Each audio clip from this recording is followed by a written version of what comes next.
Hello everyone, Agent of Doubt here, and it's time for your weekly flags recap.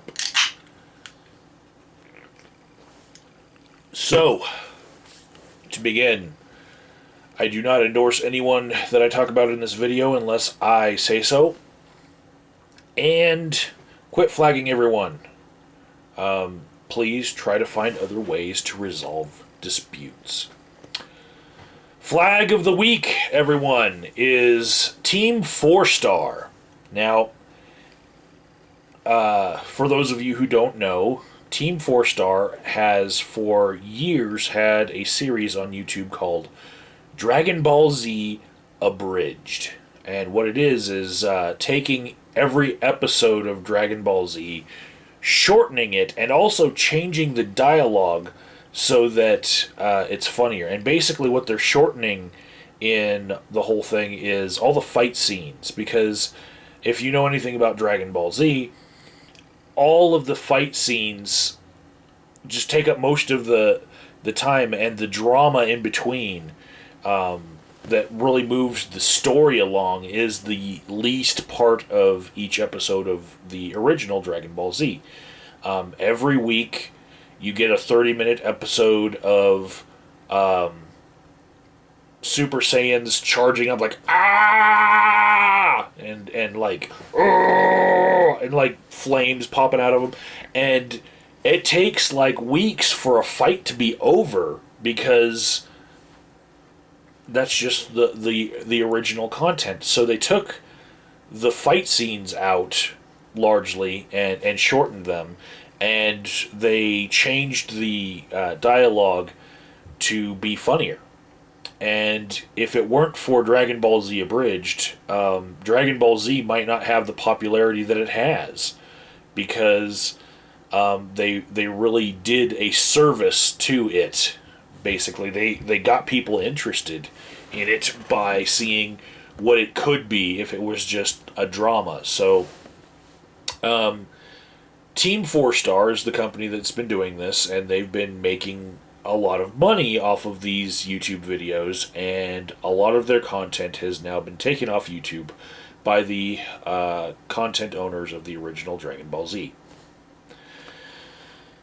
I'll give you a lot of videos talking about that in the links below. So moving on, in the Great Debate community, we had Goddess BLove, who is just a magnet for trolling. She was flagged by Carmen Kaboom for playing around with her mugshot. And other members of the Great Debate community will come up later in the recap. In the RadFeMRA community, however, we first have Oss, who was left out of the last recap because he wasn't very vocal publicly about what happened when he got DMCA'd by Brianna Wu. But he was not the only person who, in the past week, got a DMCA by Brianna Wu. There has been a confirmed DMCA campaign, whereas Brianna Wu does not agree with the use of the DMCA as we would have it in our YouTube larger community, because she's outside of it. She figures, well, it's okay for her to just DMCA everything because, you know, she doesn't have anything to lose. So there are many videos on this. I'll link below. The Johnny Fox Show talks about it at length. Timothy Strategos talks about it. Sargon of Akkad talks about it. Jystar 2K22 talks about it. All linked below. Next we've got Ravager Entertainment alt, and he has some channels where he has been archiving other people's stuff. A theme that will come up later in the recap. Basically, taking videos from social justice warrior types and just archiving them on separate channels so that they can't take down their own videos and then say that they never said something that they did. So he's been making channels like this, library channels, and just mirroring other people's content, and he's been getting flags for it. And he made a video called, it's called Fuck Social Justice Tube and Its Army of Flaggots. Link below. Moving on to the gaming community, we've got Kaemor versus KasaanTV, and I'm gonna call this a must-watch because this really does capture some of the emotion behind a lot of the flagging that goes on the gaming community. So just watch it and just try to empathize with Kaemor. Noah the Gamer was flagged, and Wicked Gamer 1123 was flagged. Matt Davies, who is a YouTuber with over 50,000 subscribers, he resolved his copyright dispute with the IVAO, and basically he makes HD videos out of simulations and just not really offensive content, just planes mostly. Planes, and he's resolved his stuff, so his videos are coming back up. The Reckonist talks some more about Derek Smart's DMCA campaign, which has lasted over a month now, and has hit many different people. SwissMadeBoss got flagged. A woman named Alyssa Marie, who I disagree with her on her idea of what science is, and if you watch her video, you'll understand what I mean. Alyssa Marie was flagged for a preview of her public masturbation, and by that I mean probably that she posted the first part of the video and then wants people to pay for the actual graphic part, and go to a different website. And so she was flagged for that, and who'da thunk it, you know? Neglio Jay is quitting YouTube. He posted a video saying that he's done posting videos, and what he got flagged for was a method for hacking Instagram likes. And so I really want people to click on this and just pause this video and read the flag, because it says YouTube doesn't allow content that encourages or provides instruction for technologically malicious activity. And that's a unique one that you don't see that often in other communities. So just to let you guys know what it looks like when you get a flag like that. So moving on, we've got SvNClair was flagged.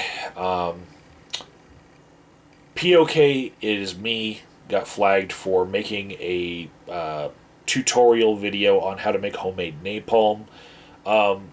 Strangely, his video had him shooing a butterfly out of the way so that nothing, absolutely nothing, would get hurt by it. But YouTube has a policy where like all sorts of homemade balms will be flagged off, and they just don't like the ability to teach kids how to blow things up. This happened 2 years ago. It was a lot of dry ice bombs where people would just have water and dry ice, dropping the dry ice into like a 2-liter bottle of soda that was just filled with water, just like there, and then they'd put the cap on and throw it, and it would make a very big boom. And yeah, all of those videos were flagged, and some of them, they would stuff that kind of a bomb into a mailbox to show how destructive it was, if that boom was contained. And it's just something that you don't want kids mimicking or repeating. Kids model the behavior that they see on YouTube. I've seen videos where people would put salt on their arm and then put an ice cube on top of it, get flagged off of YouTube because it was a challenge video, and what it was doing, it was actually leaving scars on people because they were holding the ice cube down on that salt. It's just regular table salt and an ice cube, right? So when they hold it down, it actually creates hydrochloric acid in a pocket between the ice cube and your skin. And people have been scarred with the shape of an ice cube on their body for the rest of their fucking lives. And you don't want kids doing that. You know, it's not a very fun pain challenge when you get scarred for the rest of your life. So, it's a category that I'm going to agree with. YouTube has it in its terms of service. Don't make explosives and then put it on YouTube. Even though there are many videos that get away with it. McJuggerNuggets was flagged and he re-uploaded his video. Link below. Teletubyking was flagged. MyBalls MyWeakness was flagged, and what he was flagged for was videos where a woman kicking a man in the nuts is then being promoted as something to be sexually aroused by. The sight of seeing a woman kicking a man in the nuts. Like, yay! That's about the time that I realized that I had gone off the wrong end of the internet. A guy named Paul Neglio, he thinks that you can't put up videos about ISIS without them being flagged. He must have gotten the attention of some terrorist overseas that has access to the internet, I guess. But I have videos about ISIS that aren't flagged. Teek Vids got a very interesting DMCA. This DMCA was for a picture of a Star Wars toy. And then another person named GuardianSoulBlade got another DMCA for a different picture of a Star Wars toy. So I'm going to be looking in the coming weeks for people being DMCA'd for simply putting up pictures of Star Wars toys or using content from advertisements relating to Lucasfilm or Disney Star Wars products. Because that's just baffling to me. Why would they want pictures of their toys removed from anything? Because the more their pictures spread, the more likely kids are to want them. Companies hurting themselves. There is a strange bout of flagging that's happened over multiple channels, and I'll give you links to a few of them. And these flags and DMCAs are coming from channels named Viralhog and then having a number after that. And what it is people re-uploading content from the Alex Jones channel. And it may be the case that Alex Jones has made an army of channels all called Viralhog and then a number assigned to them. And then he's using those channels to take back his own content. Or it could be that somebody is trying to suppress Alex Jones' videos by taking down his content off of YouTube for him. The Alex Jones Show has been known to press for its own rights on YouTube before, especially when it already has the video up on its own channel and it wants to keep all the views for Alex Jones. The same thing happens with Howard Stern and his broadcasts on satellite radio He doesn't like them showing up on YouTube either. So that's the end of the recap. Flag Watch. There is a flag hurricane brewing around Jenny McDermott, Laughing Witch, and friends. And it was covered by Charming Man 93, link below. And some of it actually involves my name coming up, or my username, and Exiled and Thunderfoot as possible targets for censorship. But the major players behind this would be Jenny McDermott, Laughing Witch, Pony Boy, and Kevin Logan and whatnot. What happened was somebody was able to infiltrate a group chat with them and then posted a bunch of screenshots of the chat where they were organizing a flagging campaign, something that this video series is completely against. And also at the same time, Justin Templar and Oss were being doxxed and flagged, and Justin Templar actually, worse than being flagged, he was hacked, and he lost his Facebook and Twitter account to a hacker who is now posting things that I can't even verify the validity of, if they're actual real screenshots or if they're just being made up. But some of them look like snippets of conversations taken out of context.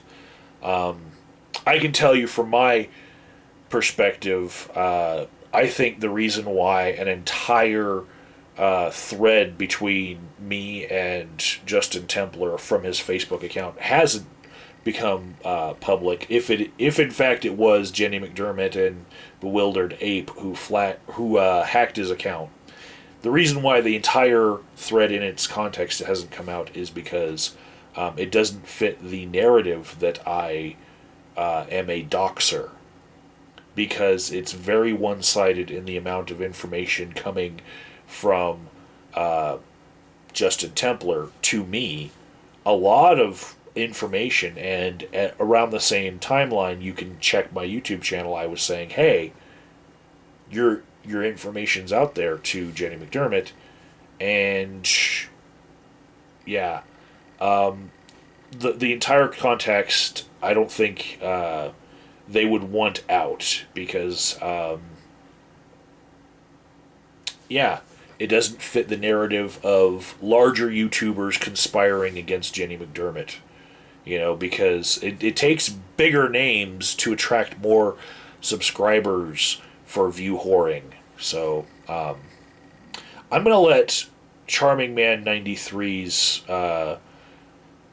commentary on all of those things stand for what it is, because I don't need to rehash anything that he said. He did a really good job of reading through and showing just how bad that group of people are in their colluding to flag down other channels. Thank you to Laughing Witch Exposed, whoever you are, for infiltrating their cabal of false flaggers. Other than that, I will add a really funny thing that happened as a result of this. I saw the texts of the Justin Templar channel, and my immediate reaction when I saw doxing information, when a phone number came up, I decided to call the phone number, right? And I simply said, hello, Dirk. This is Asian of Doubt. The Justin Templar accounts have been hacked. Get back with me as soon as you can. And I didn't think anything of it, really, when I did that, because I've called many people. In fact, when Jenny McDermott's supposed phone numbers were left on my channel, I was deleting them, and I actually called the number to say, hey, this is Agent of Doubt, and if this is Jenny's number, you've been doxxed on YouTube. And I just leave these comments, these voicemails, just to help people out, right? But in this case, after I made that phone call, about 10 minutes later, I came across the Justin Templar Sr. Twitter account, right? And this was a new Twitter account created by the person who had previously had control of the Justin Templar account.